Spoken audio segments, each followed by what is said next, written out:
আমেরিকার নতুন মরণ ফাঁদ, সমুদ্রের গভীরে চীনের অদৃশ্য সাম্রাজ্য, পেন্টাগনের ঘুম হারাম। যুদ্ধ কি এখন আর কেবল আকাশে বা স্থলভাগে সীমাবদ্ধ? না, বিশ্ব রাজনীতির মানচিত্র বদলে দিতে এখন নতুন এবং সবচেয়ে ভয়ঙ্কর রণাঙ্গন তৈরি হচ্ছে সমুদ্রের অতল গহ্বরে। যেখানে চোখে দেখা যায় না, রাডার কাজ করে না, সেখানেই এখন আমেরিকার কফিনে শেষ পেরেক ঠুকতে নীরবে এক অদৃশ্য সাম্রাজ্য গড়ে তুলছে পরাশক্তি চীন। আন্তর্জাতিক বার্তা সংস্থা রয়টার্সের এক চাঞ্চল্যকর অনুসন্ধানে ফাঁস হয়েছে এই হাড় হিম করা তথ্য, যা দেখে আক্ষরিক অর্থেই পেন্টাগনের ঘুম হারাম হয়ে গেছে। রয়টার্সের অনুসন্ধানে দেখা গেছে, সাম্প্রতিক বছরগুলোতে চীন সমুদ্রের তলদেশের বিস্তারিত এবং নিখুঁত মানচিত্র তৈরি করতে এক মহাযজ্ঞ শুরু করেছে।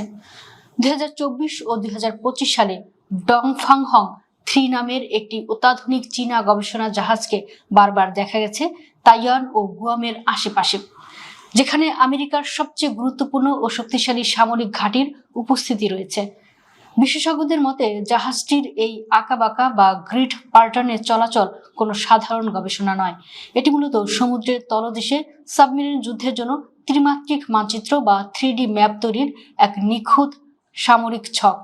চীন একে জলবায়ু গবেষণা বলে দাবি করলেও সামরিক বিশ্লেষকরা একে সিভিল মিলিটারি ফিউশন বা বেসামরিক আচ্ছাদনের সামরিক সক্ষমতা বাড়ানোর এক ভয়ঙ্কর কৌশল হিসেবেই দেখছেন।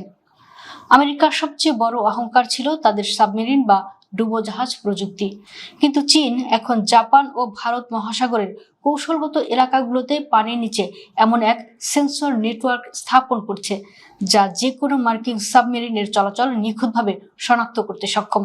বিশেষ করে মালাক্কা প্রণালীতে চীনের এই নজরদারি নেটওয়ার্ক আমেরিকার নৌ আধিপত্যের গলা চেপে ধরার এক মাস্টার স্ট্রোক।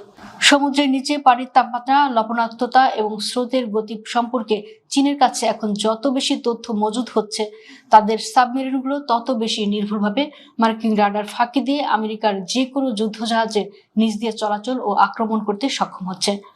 মার্কিন নৌবাহিনীর সাবেক গোয়েন্দা কর্মকর্তা চরম হতাশা প্রকাশ করে বলেছেন, চীনের এই বিশাল তথ্য ভান্ডার ভবিষ্যতে আমেরিকার জন্য সবচেয়ে বড় কৌশলগত চ্যালেঞ্জ বা মৃত্যুফাঁদ হয়ে উঠতে পারে। এতদিন সমুদ্রের নিচে যুক্তরাষ্ট্রের যে একচ্ছ আধিপত্য ছিল, চীনের এই দ্রুত অগ্রগতি সেই ভারসাম্যকে চিরতরে ধ্বংস করে দিচ্ছে। বিশ্ব যখন আকাশ আর স্থলভাগের দিকে তাকিয়ে আছে, ঠিক তখনই সমুদ্রের নিচে নীরবে গড়ে উঠছে মার্কিন সাম্রাজ্যবাদের পতনের নতুন সমীকরণ। প্রকাশ্য সংঘাত হয়তো এখন শুরু হয়নি, কিন্তু সাগরের অতল গহ্বরে চীন যে মরণ ফাঁদ প্রস্তুত করে রেখেছে, তা যে কোনো মুহূর্তে আমেরিকার সুপার পাওয়ার ধম্মকে চিরতরে সলিল সমাধি দিতে পারে।